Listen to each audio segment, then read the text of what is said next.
જય સ્વામિનારાયણ વિદ્યાર્થી મિત્રો. તો આજના લેક્ચરમાં આપણે ખાસ એક ટોપિક જે આગળ આપણે સમય સંખ્યા એની વ્યાખ્યા પણ જોઈ છે અને એના ઉદાહરણ પણ જોયા છે. ઓકે, તો એ જે છે એના ઉદાહરણને કોઈક સંખ્યા આપી દીધી હોય ને એને સમયને અસમય છે, બંનેમાં અસમય કઈ રીતના સાબિત કરવાનું છે એનું એક ઉદાહરણ આજે જોવાનું છે. તો એમાં આપણી પાસે આ એક દાખલો આપવામાં આવ્યો છે અહીંયા. તો કે સાબિત કરો કે વર્ગમૂળમાં 2 એ અસમય છે એમ સાબિત કરવાનું છે. શું જે વર્ગમૂળમાં 2 છે એને કેવી સંખ્યા સાબિત કરવાની છે? આપણે અસમય છે તેમ સાબિત કરવાની છે. ઓકે, તો અહીંયા આપણે સૌપ્રથમ તો આપણને અસમય શું છે અને સમય શું છે એ બંને વિશે જાણતા હોવા જોઈએ. તો મેં આગળ બી તમને કીધું હતું કે જે આ ટોટલ વાસ્તવિક સંખ્યા છે r એ કોનાથી બને છે? એક તો કે q એટલે કે સમય અને બીજું q ડેશ એટલે કે કોણ? અસમય. મતલબ કે વાસ્તવિક સંખ્યા જે છે r એમાંથી q બાદ કરી નાખો તો માત્ર શું મળે? q ડેશ મળે. ઓકે, એટલે કે આપણને સમય સંખ્યા મળશે, રાઈટ?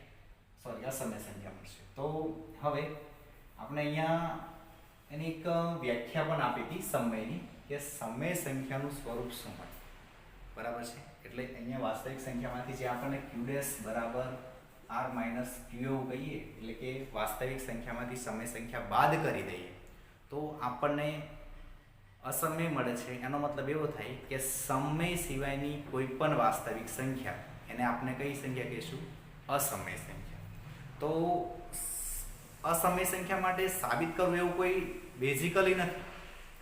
આપણે સાબિત શું કરીશું કે આ સંખ્યા સમય નથી તો પછી અસમય હશે. એટલે અસમય સાબિત કરવા માટે એ આપણે રીત વાપરવી પડશે અને એ રીતને આપણે અનિષ્ઠાપતિની રીત કહીએ છીએ. અનિષ્ઠાપતિની એટલે કે આપણે કોઈક સંખ્યા ધારી લેવાનું, તેના નિયમો હોય અને એને સાદુરૂપ આપતા જવાનું, અને તેની એક પણ નિયમનું પાલન ના થાય તો તે સંખ્યાને આપણે અસમય સંખ્યા છે. આ રીતના સાબિત એક્ઝામ્પલ્સમાં આપણને થોડી વધારે ખ્યાલ આવશે. તો સૌપ્રથમ આપણે શરૂ કરીએ છીએ. જે વર્ગમૂળમાં 2 છે એને સાબિત શું કરવાનું છે? અસમય છે. તો એને ઉલટું ધારીશું. શું ધારીશું? તો કે વર્ગમૂળમાં 2 છે કેવી ધારીએ છે? સમય ધારીએ છે.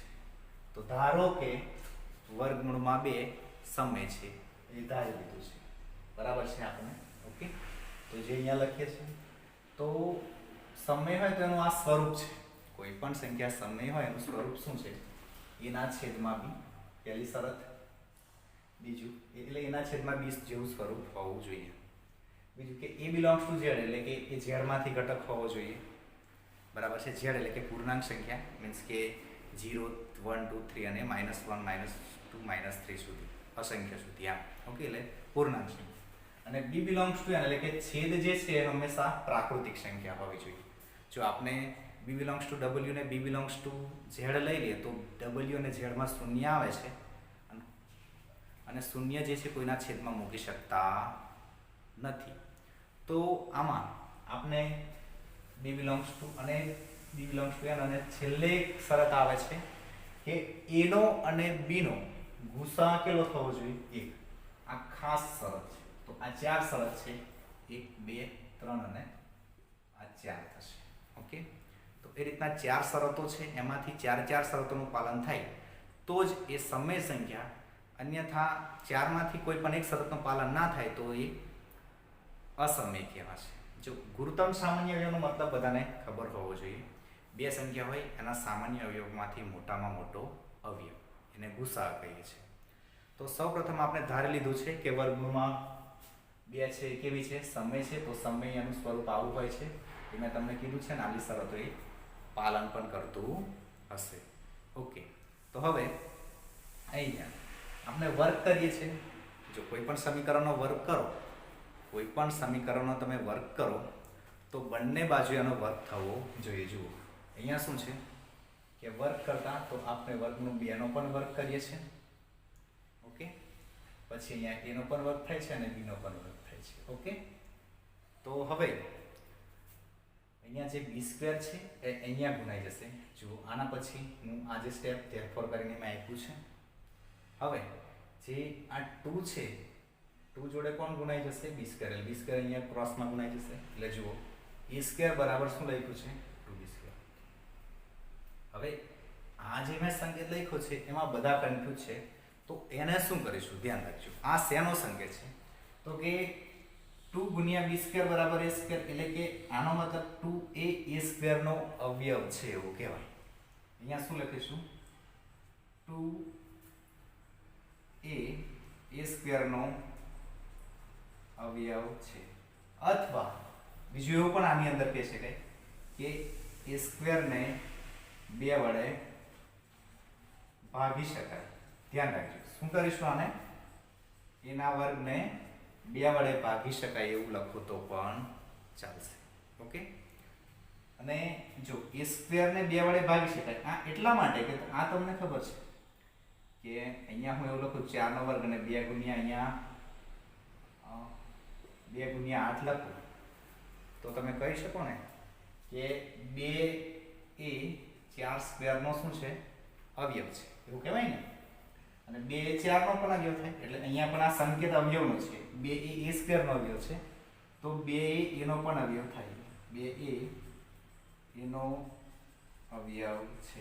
અથવા એની જગ્યાએ એવું પણ લખી શકાય કે એને 2 વડે ભાગી શકાય. ઓકે. તમે બંને વસ્તુ લખી શકો, પણ આ થોડું વધારે સારું છે. ઓકે. તો હવે જો 2 એનો અવયવ થાય તો આપણે કહીએ કે 2 એ 4 નો અવયવ છે એવું કહી તો 4 બરાબર શું લખાય? 2 ગુણ્યા 2 લખાય. 2 એ 6 નો અવયવ છે તો 2 ગુણ્યા 3 લખાય. તો એ જ પ્રમાણે a બરાબર 2a1 એવું લખી શકીએ. બરાબર છે. 2 ગુણ્યા કોઈ પણ કિંમત a1 તરીકે. a1 ની જગ્યાએ તમે k p તમને જે પણ સંકેત યોગ્ય લાગે તમે વાપરી શકો. ઓકે. ત્યાર પછી અહીંયા જે આપણા નેક્સ્ટ લેક્ચરમાં જે છે a1 આપણે ઉપયોગ કરવાના છે જે સ્ક્રીન રેકોર્ડરમાં. તો ઓકે. તો અહીંયા જે છે a1 અને a1 છે શેમાંથી? z માંથી. ઘણી ટેક્સ્ટ બુકોમાં કે એમ n માં લખેલું છે પણ આપણે અહીંયા z માં લઈશું. એ પણ સત્ય રહેશે. ઓકે. તો અહીંયા જે છે દચ ઓકે a1 બિલોંગ્સ ટુ શું છે? z છે. ઓકે. તો હવે આપણે અહીં ધ્યાન અહીંયા સિમ્પલ છે કે a બરાબર 2a1 લખી દીધા છે. તો અહીંયા એક સમીકરણ નંબર 1 પણ આપ્યું છે આને. બરાબર છે. તો એમાં a ની જગ્યાએ શું મૂકીશું? 2 ગુણ્યા a1. એટલે આની જગ્યાએ આપણે શું અહીંયા a ની કિંમત શેમાં મૂકતા?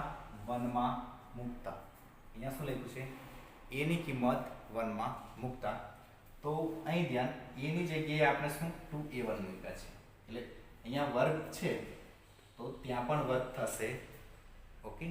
પેલી બાજુ 2b નો વર્ગ તો અહીંયા શું થઈ જશે? જુઓ અહીંયા શું કરીએ છીએ? 4 થઈ જાય. a1 નો વર્ગ a1, 2 નો વર્ગ 4, 2b સ્ક્વેર. તો 2 દુ 4 એવું કરે. તો 2 ગુણ્યા a1 સ્ક્વેર. જુઓ અને આ b સ્ક્વેર a1 એટલે કે b સ્ક્વેર મેં આ સાઈડે લખું છું અને 2a1 સ્ક્વેર આ સાઈડ લખીએ છીએ. ઓકે. તો હવે જે અહીંયા હતું કે 2b સ્ક્વેર તો 2a સ્ક્વેર નો અવયવ છે. એ જ પ્રમાણે અહીંયા પણ શું લખીશું? 2ab સ્ક્વેર નો અવયવ છે. તો અહીંયા તમે લખી શકો b સ્ક્વેર ને 2 વડે ભાગી શકાય. આવું લખો તો પણ ચાલે. હા, બે હોય તો જ ભાગી શકાય ને. તો પછી અહીંયા શું લખીશું?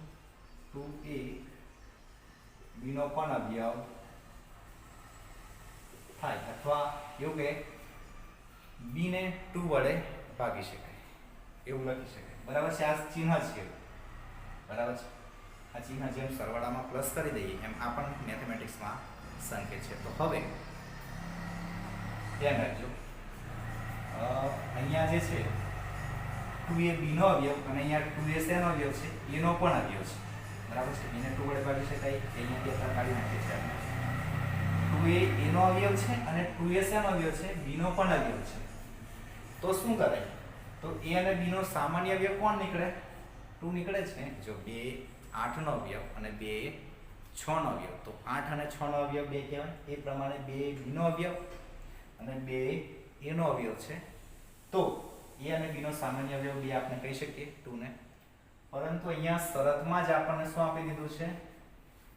ગુસા એ અને બીનો કેટલો છે? 1. એટલે કે સામાન્ય હોય અને મહત્તમ હોય તેવો જ 1 છે.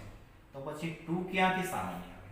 ઓકે, તો આ 2 સામાન્ય આવે છે, આનો મતલબ કે જે આપની ધારણા જે છે એ કેવી હશે? ખોટી છે. કારણ કે આટલું જે પણ પ્રોસેસ છે ટોટલ અહીંયાની પ્રોસેસ, એ ટોટલ પ્રોસેસ આપની ધારણા પર ડિપેન્ડ કરે છે. બરાબર છે? આપની ધારણા પ્રમાણે જે પ્રોસેસ જાય છે અને પ્રોસેસમાં જે ધારેલું છે એ ટોટલ શરતનું પાલન થવું જોઈએ, પણ અહીંયા એક શરત ડિસ્ક્વોલિફાય થાય છે કે એનું પાલન થતું નથી. જે સામાન્ય અહીંયા 2 મળે છે, પણ અહીંયા જે છે એમનો ગુસા જ a અને b નો કેટલો છે? 1 છે. અને અહીંયા સાદુરૂપ આપતા એમનો સામાન્ય અવયવ કેટલો મળે છે? 2 મળે છે. ઓકે, તો આપણે અહીંયા જે આપણી ધારણા ખોટી છે, આપણે ધારેલું શું છે? વર્ગમૂળમાં 2 કેવી છે? સમય ધારી છે. તો આપણી ધારણા જો ખોટી હોય એટલે કે સમય નથી, તો એ સંખ્યા કેવી હશે? અસમય છે. તો આ રીતના આપણે આ સંખ્યાને અસમય છે એટલે કે વર્ગમૂળમાં 2 છે અને અસમય છે એમ સાબિત કરવાનું છે. ઓકે, એટલે આ તો પૂરેપૂરું મેથેમેટિકલી પ્રૂવ છે. એક બીજી એક શોર્ટ પ્રૂવ તમને કહી દઉં કે આપણને ખબર છે કે આ ટોટલ જે આખું સાદુરૂપ આપણને આપે છે, ધ્યાન રાખો અહીંયા આટલી પૂરેપૂરી વ્યાખ્યા છે કે a ના છેદમાં b હોવું જોઈએ, a belongs to z, b belongs to n અને ગુસા એ b કેટલા હોવા જોઈએ? 1 હોવા જોઈએ. હવે અહીંયા આપણને a ના છેદમાં b માં આ જે સંખ્યા દેખાય છે એમાં સિમ્પલ છે કે વર્ગમૂળમાં 2 છે એના છેદમાં 1 એટલે આના જેવું સ્વરૂપ થઈ ગયું, એના છેદમાં b. ઓકે, એટલે કે પહેલી શરત અપ્રૂવલ થઈ. હવે અહીંયા બીજી શરત શું આવે છે? a belongs to z, એટલે કે અંશમાં રહેલો ઘટક છે એ શેમાંથી હોવો જોઈએ? z માંથી. એટલે z માં કેવી સંખ્યા હોય છે? 0 1. ઓકે, z માં તમને ખબર છે પૂર્ણાંક 0 1, આ બાજુ -1 અસંખ્ય, આ બાજુ +1 થી પણ અસંખ્ય, પણ પૂર્ણાંક. તો વર્ગમૂળમાં 2 કેવી છે? પૂર્ણાંક છે. અહીંયા સિમ્પલ છે કે વર્ગમૂળમાં 2 છે એ z માં આવતી નથી, એટલે અહીંયા આ બીજા નંબરની શરત જ નથી આવતી. તો ડાયરેક્ટ જ એની પ્રૂફ છે. આ ડાયરેક્ટલી તમને કોઈ શોર્ટમાં પૂછે તો કહી દેવાનું કે વર્ગમૂળમાં 2 does not belongs to z, એટલે કે વર્ગમૂળમાં 2 એ z માં નથી. અને વ્યાખ્યા પ્રમાણે અંશનો ઘટક એ z માંથી હોવો જોઈએ. બરાબર છે? હા, 1 છે તો n માં છે, પરંતુ અંશનો ઘટક z માં નથી. તેથી આ સંખ્યા સમય નથી, અને સમય નથી તો એ સંખ્યા કેવી કહેવાશે? અસમય છે. ઓકે, તો આ રીતના એક ડાયરેક્ટ પણ પ્રૂફ છે, પણ આપણે ઓરિજિનલ પ્રૂફ આ રીતના આપણે આપવાની રહેશે. તો આ ક્લિયરલી તમારે ઉતારવાનું છે. અને જે આગળ છે એમાં બી મેં એક્ઝામ્પલ્સ આ જે છે વર્ગમૂળમાં 5 એને અસમય સાબિત કરો, એ પણ જે પેલા લેક્ચરમાં આપણે સાબિત કર્યું છે એમાં બસ એટલું લખ્યું છે. અહીંયા 2a² નો અવયવ છે એની જગ્યાએ એવું લખવામાં આવે છે કે a² ને 2 વડે ભાગી શકાય છે. સેમ વસ્તુ છે, a² ને 2 વડે ભાગી શકાય, એનો મતલબ 2a² નો શું થયો? અવયવ. સિમ્પલ છે. અહીંયા તમે 10 ને 2 વડે ભાગી શકો, 10 ને 2 વડે ભાગી શકો એનો મતલબ શું થાય? 2 એ 10 નો શું છે? અવયવ છે. ઓકે, એટલે તમે બંનેમાંથી જે લખવું હોય તે છૂટ છે. આગળના લેક્ચરમાં જે આપણે સ્ક્રીન રેકોર્ડર છે એમાં બધું આખો લેક્ચર તૈયાર છે, એમાં મેં અમુક ક્રોસ બી કરાયું છે, પ્રિન્ટ એક મિસ્ટેક હશે ત્યાં. તો ઓકે, એ પણ તમારે ધ્યાનમાં લેવાનું છે. તો બીજા જે એક્ઝામ્પલ્સ મેં ત્યાં બી કીધા છે, અને આ ખાસ કરીને હોમવર્કમાં છે કે વર્ગમૂળમાં 3 એને અસમય સાબિત કરવાનું છે. જો અલગ એક ટ્રીક છે કે વર્ગમૂળમાં 3 જે સાબિત કરવું છે, તો અહીંયા આપણે વર્ગમૂળમાં 2 માટે જે સાબિત કર્યું છે તો છેક સુધી બધા જ્યાં પણ 2 2 વપરાયા છે, 2 2 નો ઉપયોગ થયો છે, ત્યાં 3 3 નો ઉપયોગ કરી દેશો. અને અહીંયા એમ કે 2 નો વર્ગ 4 કર્યો તો 3 નો વર્ગ અહીંયા શું કરીશું? 9. બરાબર છે? એટલે જ્યાં 2 નો ઉપયોગ થયો છે ત્યાં 3 નો ઉપયોગ કરી દેશું તો આ 3 માટે પણ થિયરી મતલબ કે એક સાબિતી થઈ જશે. ઓકે, તો આ વર્ગમૂળમાં 3, વર્ગમૂળમાં 7, વર્ગમૂળમાં 11, તો આ દરેક માટે વિદ્યાર્થીઓને હોમવર્કમાં કરવાનું છે. ઓકે, અને જે એની નોટ છે એ તમારે વોટ્સએપમાં મારા નંબર પર તમારે સેન્ડ કરવાની છે. ઓકે, અને જે હું ચેક કરીશ. ઓકે, તો મળી નેક્સ્ટ લેક્ચરમાં. જય સ્વામિનારાયણ.